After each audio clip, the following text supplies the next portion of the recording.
Welcome back for another video. Today is Tuesday and I had to work today, so by the time I got off work we timed it perfectly so we can work outside in the 90-degree weather. I wish I could say it was a dry heat, but it's not. I pretty much break a sweat doing nothing. So today we got a couple things we're doing. We're going to get the skid loader hopefully fired up. The forklift has been stuck kind of in that spraying shop for about 3 weeks, just because we don't want to move the truck. So it'd be nice to get this going for another set of pallet forks. We've got multiple things to move around out here that require a forklift or the skid loader. Also, I think Nick's going to run some water and clean that sprayer out. Depending on how it looks, I don't know, what do you think? Are you gonna have to clean those filters up again, or? Probably. It's been sitting for what, 3 days now? 3-4 days, so there'll probably be some settlement in it. But yeah. I'll load it up with water, and if it works, then we won't have to. We'll just have to see what happens. Alright, so another thing we're gonna do is, I think while he's doing that, I'm going to start, and we've talked about this probably 8 times, but never actually made it to it, but I'm going to start taking the planter rows apart, and we want to put basically get it flipped back over so it's ready for corn. Everything but the speed tubes, and then of course we won't do the speed tubes until right before we plant next year, but it is really nice to have it already flipped over. That pretty much sums up what we plan on doing, but usually when we plan on doing something, we end up doing 5 other things as well, so we'll see.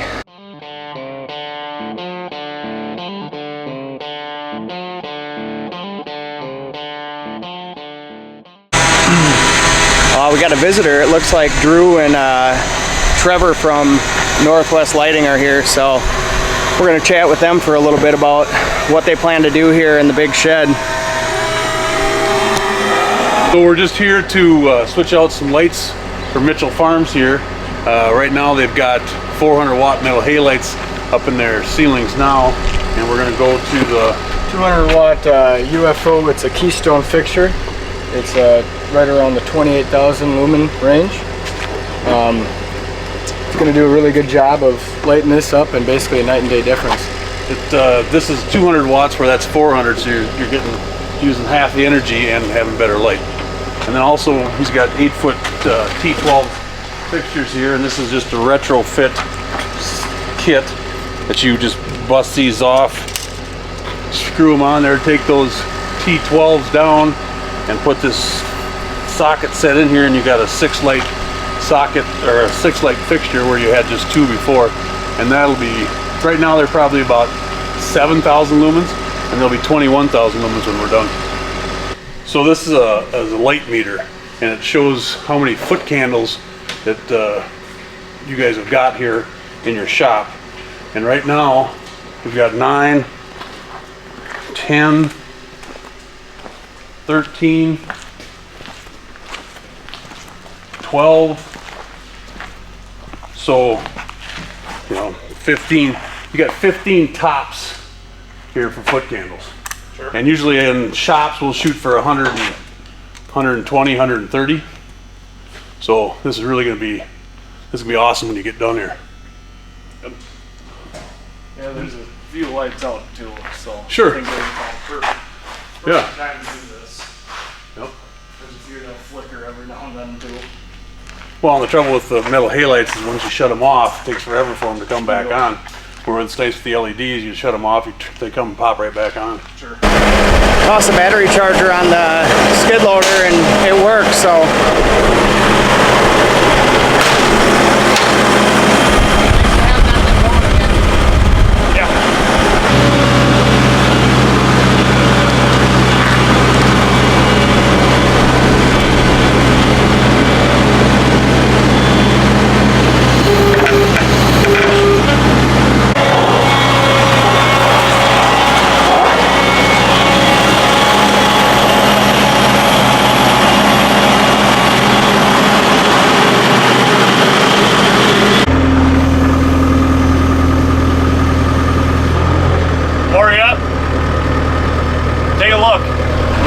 as high as it can possibly go.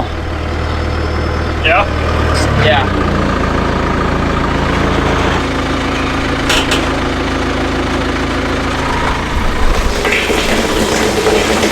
I wanted to just show you guys my recent purchase.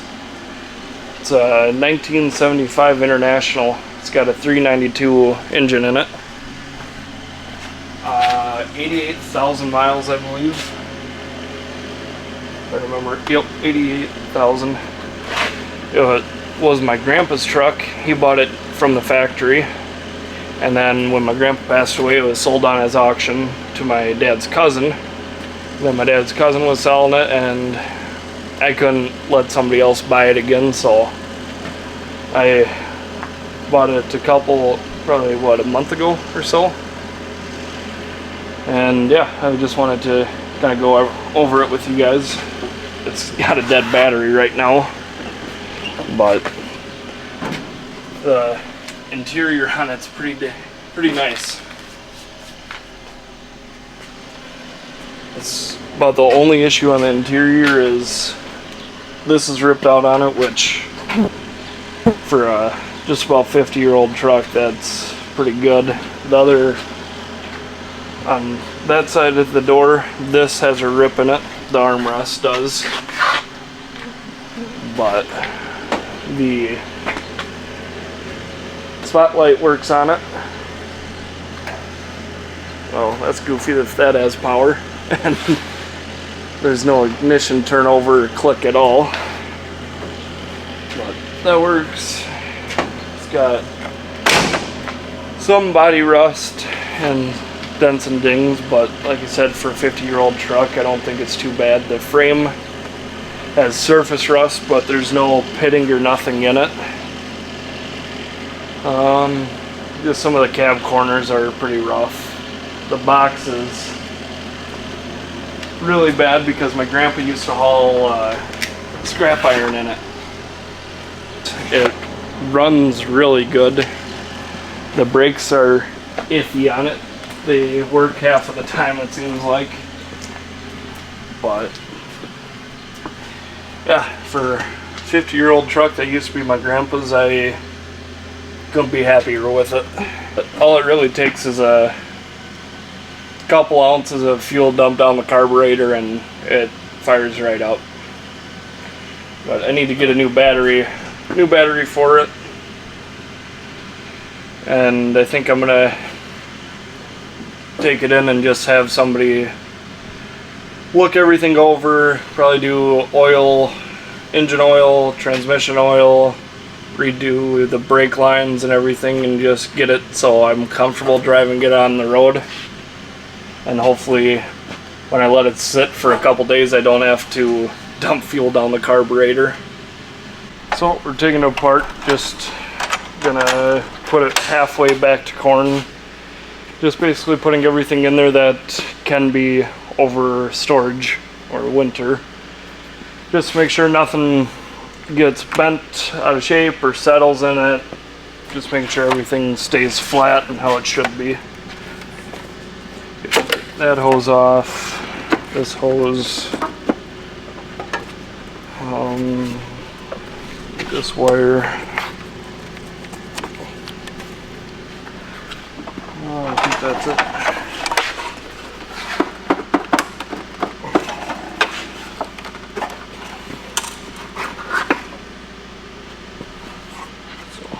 Take those off. That comes off. Then we unplug this.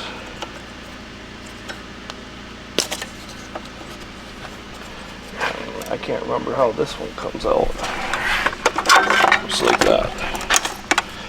And then we don't put any tube back in there over winter, just because this would be a good hiding spot for mice and anything else to live in. We just take this stuff out, put a cap on this wire, and then we do some other stuff to this. So just like all the other times, just take these clips out.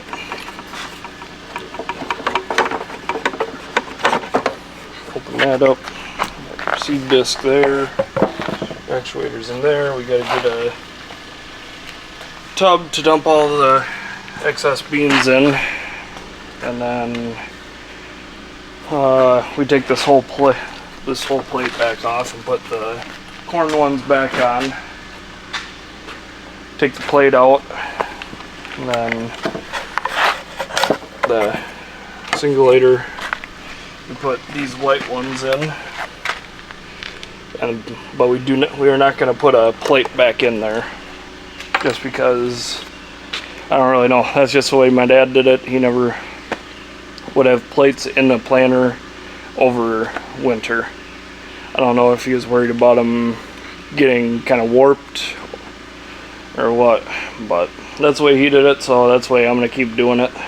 Now, we don't reuse this stuff just because it's been sitting there in there a while and there's a bunch of splits and everything in it, so there's no point in trying to reuse it at all.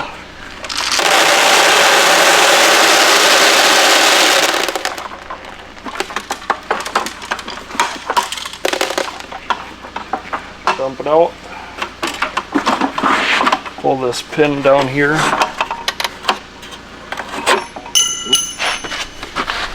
Oh, jumpy.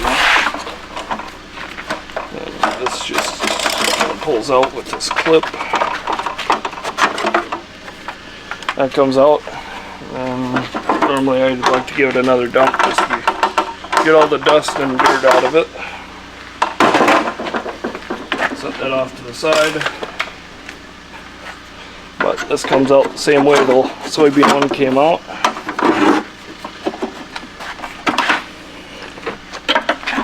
And put that back in.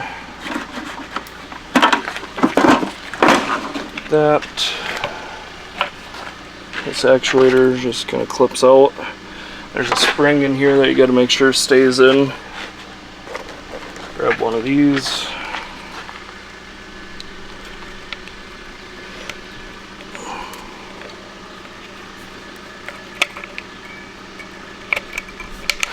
There we go. Spring is in the right position, everything works good on it, so then let's put it back together.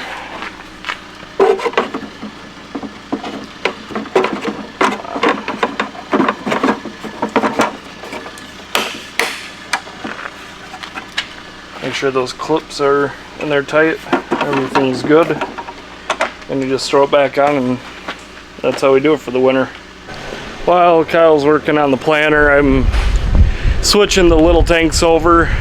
The one got about 90% full, so I switched it over to the other empty one, and it'll probably take it about an hour or so. So while that's draining, I'll probably go and help Kyle, help him finish up the planter. It's running pretty slow, but better than spilling a bunch on the ground and not being able to use it. So yeah, it takes a while, but what do you do? But it is really hot out today. I don't know the exact temp. I think it's about 93 and lots of humidity. I am a cold weather guy. I prefer winter because I sweat really easy, and this is horrible weather for me. I'm just continuing to put these row units together again and taking them apart. Nick's making fun of me. I've got my wife's water bottle out here, and I don't know how well this can see, but he loves the motivational quotes to help me keep drinking this water. So meanwhile, I'm gonna have to force him to take a break pretty soon. The heat is doing a number on him. Are you passing out yet? Not yet. Yeah, yesterday was tough.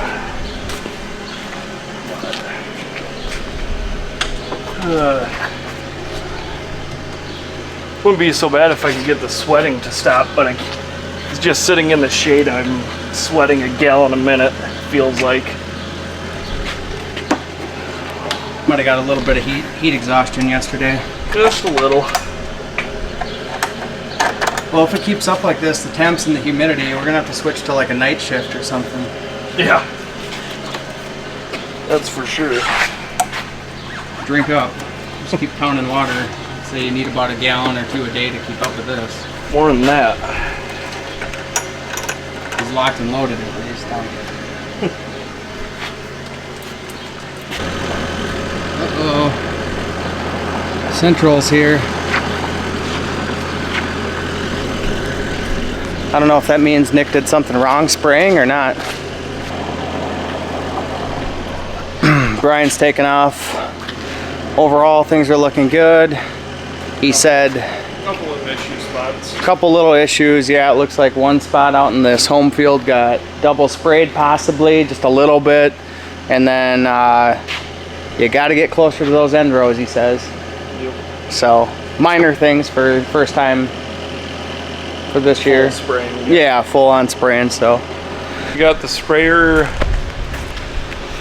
cleaned out.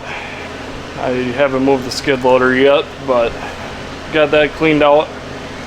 Tomorrow we're probably gonna run some water through it, check all the filters, make sure that's all good to go. And then probably finish up the planter tomorrow as well. Maybe do some yard work.